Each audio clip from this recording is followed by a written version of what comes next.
You're on to a station that believes in you. We are the pride of the people. This is High Power 102.7 FM, the pride of the people. The time is 12 o'clock.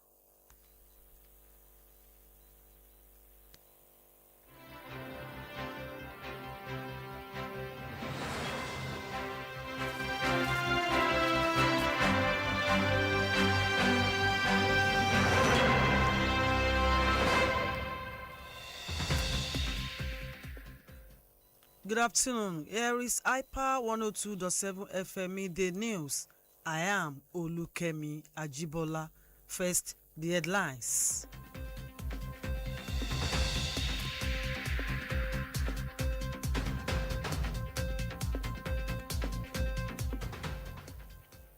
Stakeholders task Ayedatiwa with APC groups unity.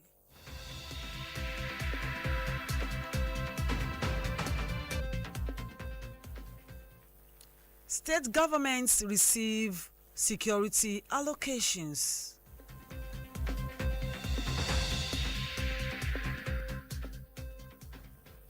On the foreign scene, US threatens Iran.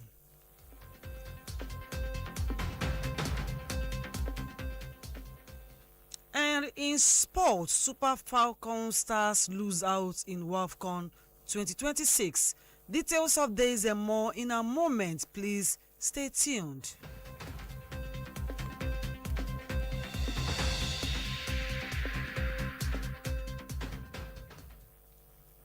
Glad to have you back. Now the news in details, starting from the home fronts.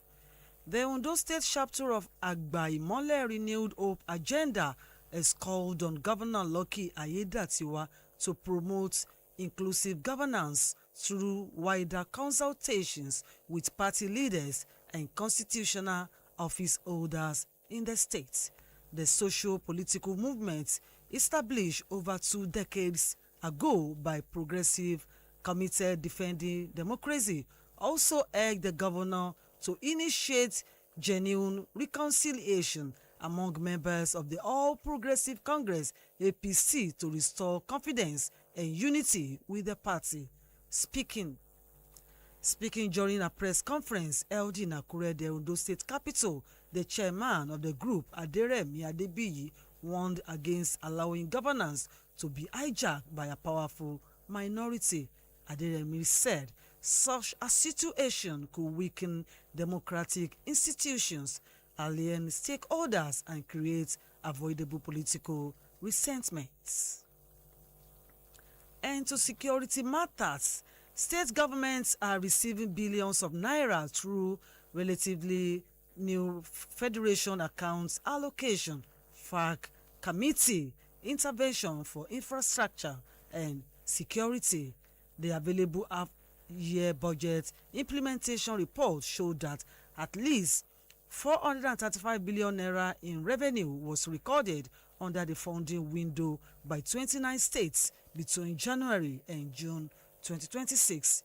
The intervention classified in state financial records as state infrastructure and security under the National Chart of Accounts Code 110-10313 is distinct from FAC conventional statutory allocations but distributed as regular FAC revenue.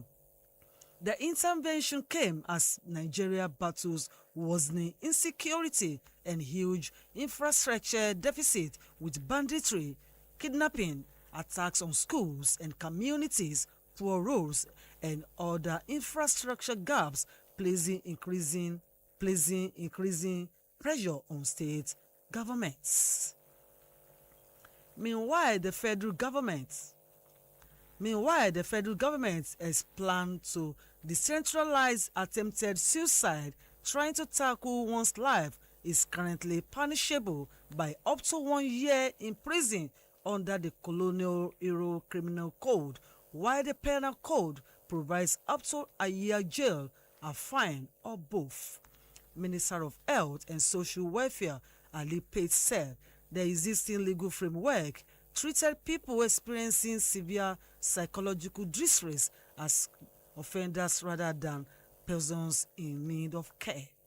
Pate recapitulates that government will send the planned amendments of the National Mental Health Act to the National Assembly for enactment. And publisher and former presidential aspirant Dele Momodu has said he would go to great lengths to support President Bola Tinubu if his administration practiced the democratic principles they fought for during the military era. Speaking with newsmen, Momodu, who stressed that his major concern was the possibility of replacing military dictatorship with civilian dictatorship, maintained that he would even swim to the depths of the Atlantic Ocean for Tinubu if the president upheld those principles. He reiterated that the president was among those who trained him and instilled in him the discipline to challenge established authority. This midday news is coming to you from Hyper 102.7 FM, Emurele, Owo.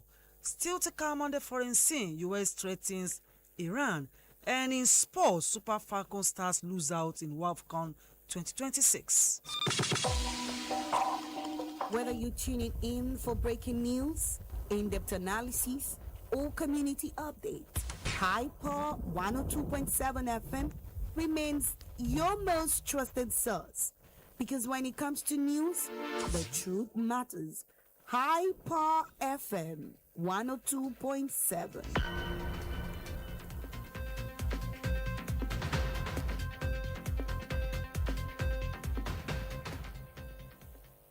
Welcome back. To be a part of our program, follow us on Facebook, Instagram, X, and TikTok at Hyper 102 FM. We are also on Radio Garden. Now to the foreign scene.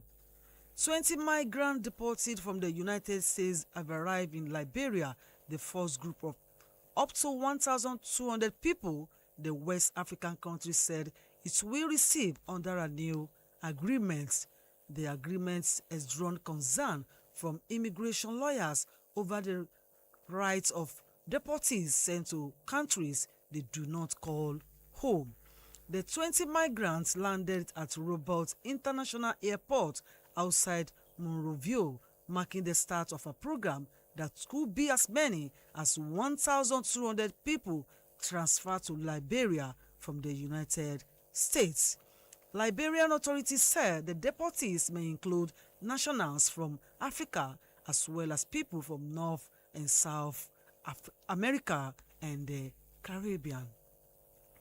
Still on the foreign scene, United States Treasury Secretary Scott Bessent has said that Washington will impose the toughest sanctions in the history to collapse the Iranian government, calling on other nations, including China, to join the efforts. China has criticized the U.S. president's economic D-Day push against Iran, warning that additional sanctions will fail to resolve ongoing disputes. Iran's foreign ministry has condemned the U.S. threat of new economic sanctions, describing the proposed measure as illegal and inhumane. And to the sport, the Confederation of African Football, CAF, has released the best 11 of the 2026 Women Africa Cup of Nations, with no Super Falcon players included. The Super Falcons endured a disappointing tournament, crashing out in the quarter-finals following a 1-0 loss to the indomitable Lioness of Cameroon. It was the first time the 10th time African champions had failed to reach the last four of the tournament. And to end the iPower 102.7 FM midday news, let's take another look at the main points.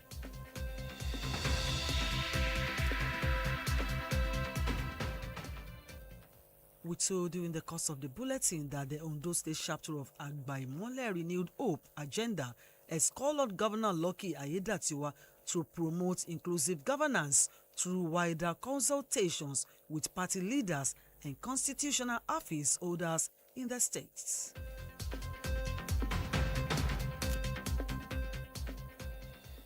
We also informed you that state governments are receiving billions of naira through a relatively new Federation Accounts Allocation Committee intervention for infrastructure and security.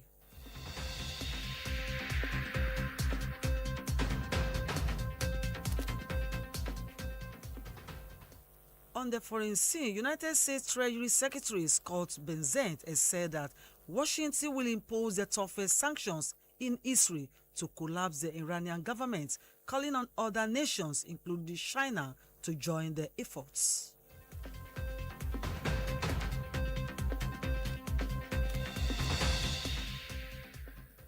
And finally, in the sporting arena, the Confederation of African Football CAF has released the best 11 of the 2026 Women's African Cup of Nations, with no Super Falcon players included.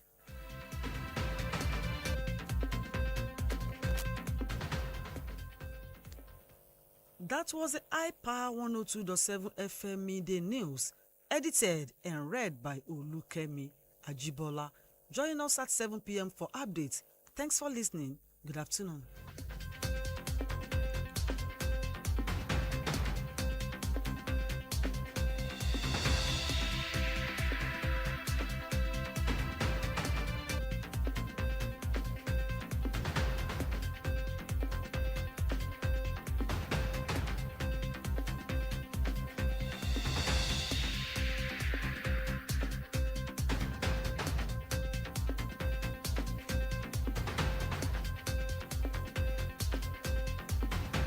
ìròyìn ọjọ́ kan rí tí kò ní tàbí ṣùgbọ́n ojúlówó ìròyìn láti ìkànnì iPower 102.7 èmùrí òwò ẹ jẹ́ ká jọ gbọ́.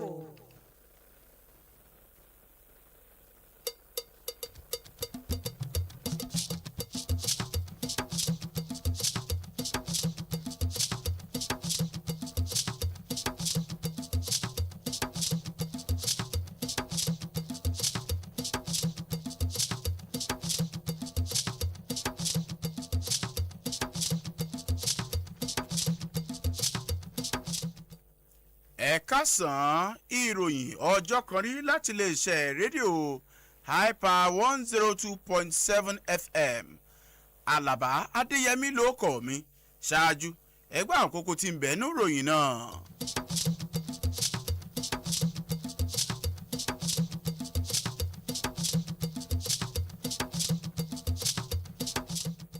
Àwọn ẹni ọ̀rọ̀ kan ké sí Ayédàtiwa láti ṣiṣẹ́ fún ìfọwọ́sowọ́pọ̀ nínú ẹgbẹ́ òṣèlú olóṣùṣù ọwọ̀.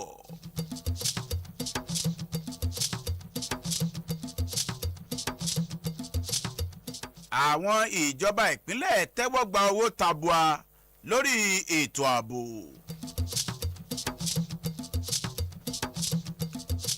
Nínú ìròyìn ilẹ̀ òkèèrè, orílẹ̀-èdè Amẹ́ríkà ń lérí léka mọ́ Iran.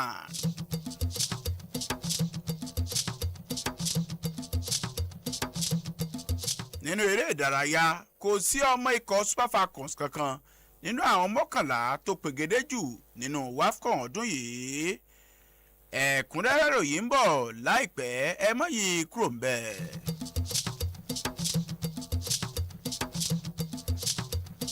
tó ẹ káàbọ̀ padà. Ẹgbẹ́ kan tí ó pe orúkọ ara rẹ̀ ní Àgbàìmọ́lẹ̀ Renewed Hope Agenda ti ẹ̀ka ti ìpínlẹ̀ Ondo ó ní wọ́n ti ké sí gómìnà Lucky Ayédàtiwa láti ṣiṣẹ́ fún àkóyawọ́ àti ìfọwọ́sowọ́pọ̀ àti ìdàgbàsókè ẹgbẹ́ olóṣùṣù ọwọ̀ APC. Ẹgbẹ́ ọ̀hún tí wọ́n ti dá sílẹ̀ fún bíi 20 ọdún báyìí ó ní wọ́n gbé kalẹ̀ lórí ìdàgbàsókè àti àfojúsùn ọjọ́ iwájú tí ó dára.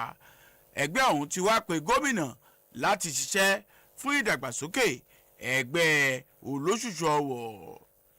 Nígbà tí wọ́n bá wọn oníròyìn sọ̀rọ̀ nílùú Àkúrẹ́, ẹni tó jẹ́ alága ẹgbẹ́ ọ̀hún Adérẹ̀mí Adébíyì ṣèkìlọ̀ wípé bí gómìnà bá fààyè gba àwọn kan láti já ìjọba gbà lọ́wọ́ rẹ̀ kò ní ṣẹnure fún mùtúmùwà. Adérẹ̀mí wàá tún sọ̀rọ̀ wípé ohun gbogbo ni gómìnà gbọ́dọ̀ gbìyànjú láti ṣe láti rí wípé ìjọba àwa ara wa dúró re ní ìpínlẹ̀ Ondo.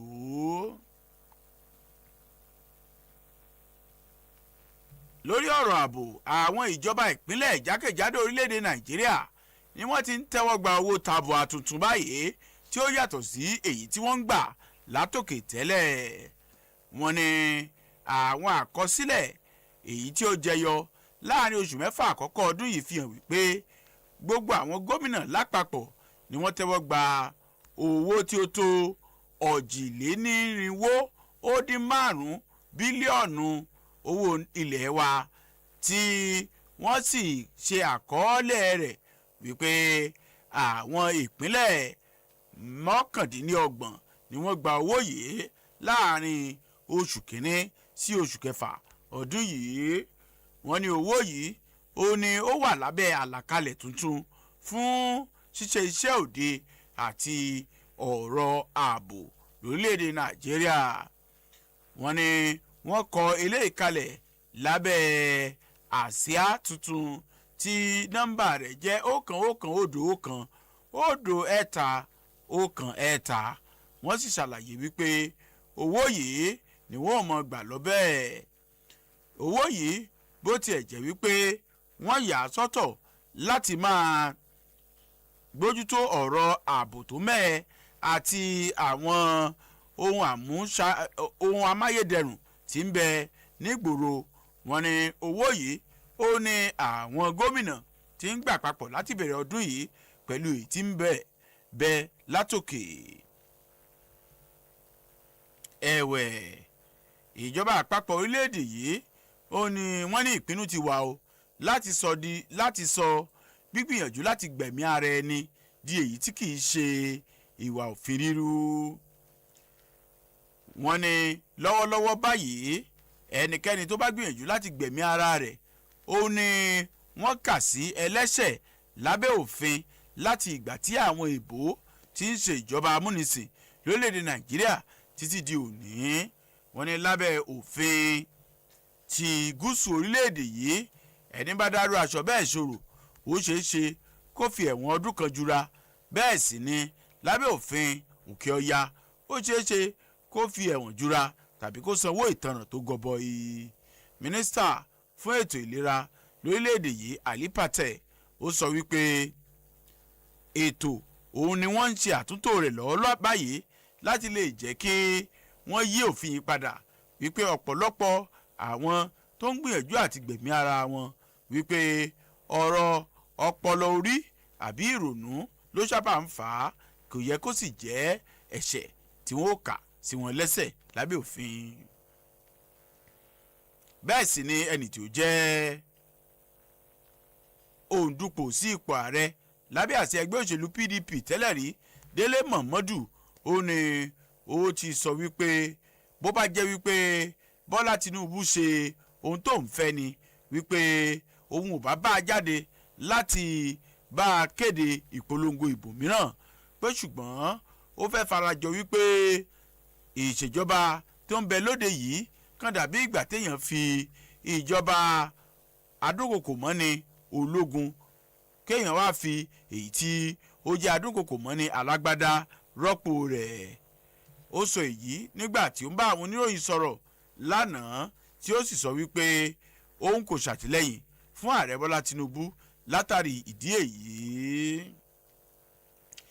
Ìròyìn ọjọ́ kan rí olè ń gbọ́ láti lè ṣe rédíò Hyper 102.7 FM èmùrè ilé ọ̀wọ̀ bàbá padà dé ẹ̀ láǹfààní láti gbọ́ nínú ìròyìn ilẹ̀ òkèèrè bí orílẹ̀-èdè Amẹ́ríkà ṣe ń dúnkokò mọ́ Iran ẹ tún láǹfààní láti gbọ́ bí ẹ̀kọ́ kò ṣe jujú múmu fún ikọ̀ Falcons àbọ̀ ẹ̀mọ́ yìí kò ń bẹ̀.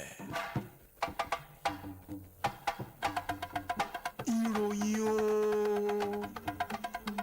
ìròyìn láti ìkànnì iPower 102.7 FM.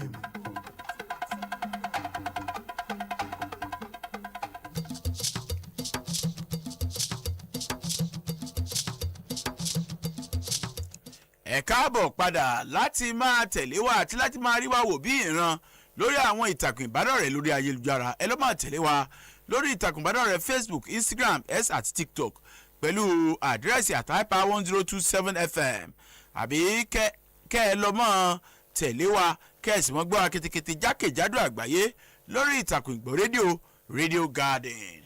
Ìròyìn tẹ̀ síwájú ogún nínú àwọn èèyàn tí ilẹ̀ Amẹ́ríkà fi tìpátìkúkù kó kúrò lu wọn tí wọ́n sì kó wá sí orílẹ̀-èdè Liberia ó ní wọ́n ti balẹ̀ bàgẹ́ sí ìlú ọ̀hún báyìí. Èyí jẹ́ ìṣe àkọ́kọ́ nínú àwọn ènìyàn tó tó 1,200 tí orílẹ̀-èdè ìwọ̀ oòrùn Áfíríkà ń tì tọwọ́ bọ̀wé àdéhùn rẹ̀ pẹ̀lú Amẹ́ríkà láti gbà sí orílẹ̀-èdè wọn. Ètò yìí òun ni ọ̀pọ̀lọpọ̀ àwọn ajàfẹ́tọ̀ọ́ ọmọnìyàn àti àwọn tí wọ́n jẹ́ amòfin ti bẹnu àtẹ́lù wípé kò tọ́. Àwọn ogún ọ̀hún ni wọ́n balẹ̀ bàgẹ́ sí pápákọ̀ òfurufú Robert tí ń bẹ ní ìlú Monrovia tí ń ṣe olúùlú orílẹ̀-èdè Liberia. Èyí sì ní ìbẹ̀rẹ̀ kíkó àwọn àjòjì gòdògbò wá sí orílẹ̀-èdè Liberia.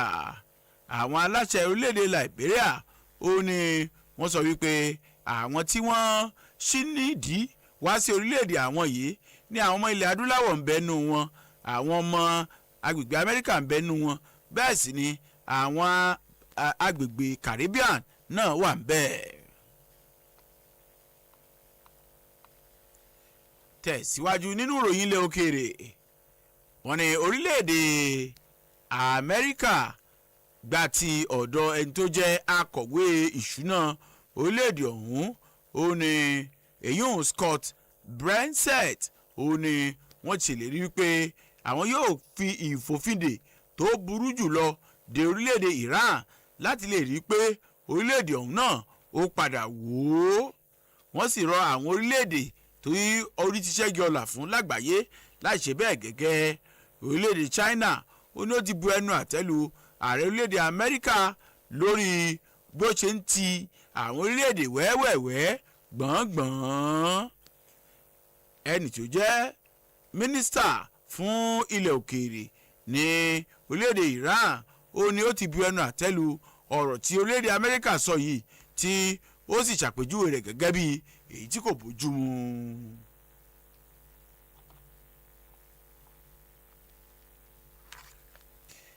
Eré ìdárayá.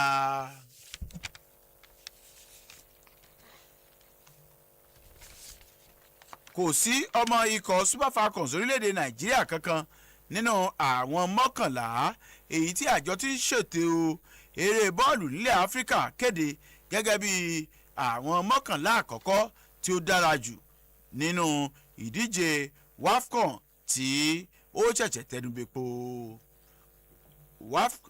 Super Falcons orílẹ̀-èdè Nàìjíríà ó ní ó fìdí rẹmi lẹ́ẹ̀mejì nígbà tí Malawi àti Cameroon tí wọ́n fi ìyà tí ó nípọn jẹ wọ́n. Bẹ́ẹ̀ bá gbàgbé wípé ìgbà àkọ́kọ́ nìyí tí ó jẹ́ wípé Falcons tí ó ti gba ife ẹ̀yẹ ọ̀hún lẹ́ẹ̀mẹwàá kò ní láǹfààní láti lọ sí ife ẹ̀yẹ àgbáyé. Ká tó mú ìròyìn ọjọ́ kan rí láti iléeṣẹ́ rédíò Hyper 102.7 FM wá sí apá kan ẹgbẹ́ àwọn kókó àmẹ́nubà lẹ́ẹ̀kan sí i.